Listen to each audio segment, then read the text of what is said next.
Joining us today on The Blend is Sally Babbitt, attorney, Babbitt Legal Group. Sally, welcome to the show. Today we're going to talk about prenuptials. Are those even enforceable in Michigan? Well, they are, especially if you take the right procedures and follow some protocols. Yeah, they're quite enforceable. So are there agreements that determine how the assets are divided? Should there be a divorce?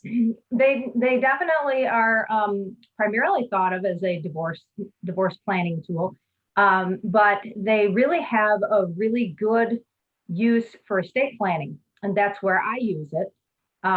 Because Michigan has some statutory allowances for a surviving spouse, and you can't really get around those with a will or even a trust. And so what happens is sometimes we have kind of an accidental omission of heirs when you have a surviving spouse. So there really can be a powerful estate planning tool as well.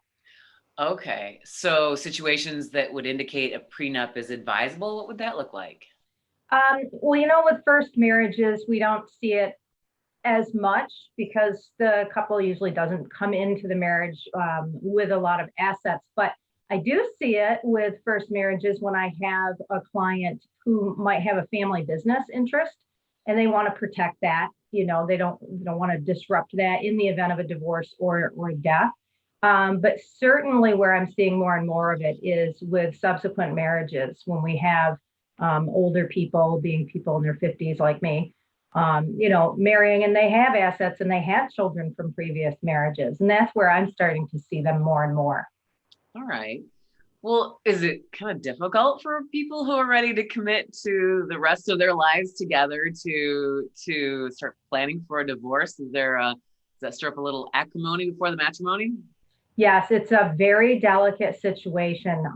I really have to focus on educating the client, counseling the client, and focusing on the estate planning benefits of this. If I'm lucky, the attorney on the other side shares my perspective and we don't put on our litigation hats. And we try, my main goal, other than getting an agreement in place, my main goal is not to disrupt the existing relationship. It's a delicate balance. Yeah, I would think so. Yeah, and I'm not happy to admit that I don't have a perfect record in that regard. But you do what you can. Yeah, it is tricky. Sally Babbitt, Babbitt Legal Group, PC, talking about prenups, maybe something to consider. Thank you, Sally. Yep, thank you.